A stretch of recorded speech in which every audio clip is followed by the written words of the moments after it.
आइए, acceleration due to gravity does not depend upon the mass of the object. आप ये कैसे show करोगे? हम जानते हैं कि दो ऑब्जेक्ट, मान के चलो कोई ऑब्जेक्ट है जिसका मास है m1 और वो अर्थ पे गिर रहा है, तो मास ऑफ द अर्थ को मैंने ले लिया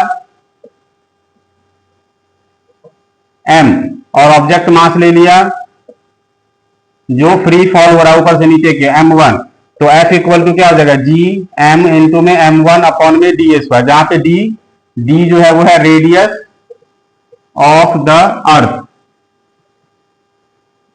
but Newton's law of motion, second law of motion में हमने पढ़ा है ना, F equal to M A होता है।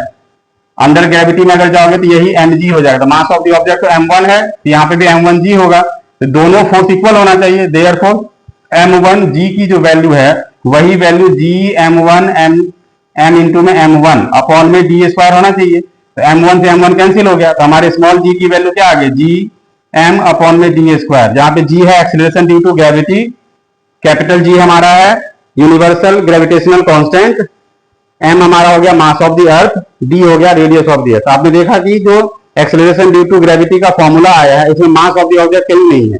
इसका मतलब है कि किसी भी हाइट से अगर हम दो ऑब्जेक्ट, एक हेवी ऑब्जेक्ट ले ले और एक लाइट ऑब्जेक्ट ले ले, दोनों का शेप सेम रखे, तो ग्राउंड पे दोनों एक साथ आएगा, क्योंकि ग्रेविटी बोथ ऑब्जेक्ट पे सेम फोर्स अप्लाई कर रहा है, इसलिए इसमें मास ऑफ द ऑब्जेक्ट नहीं आता है। तो हमने शो कर दिया ना कि acceleration due to gravity does not depend on the mass of the object.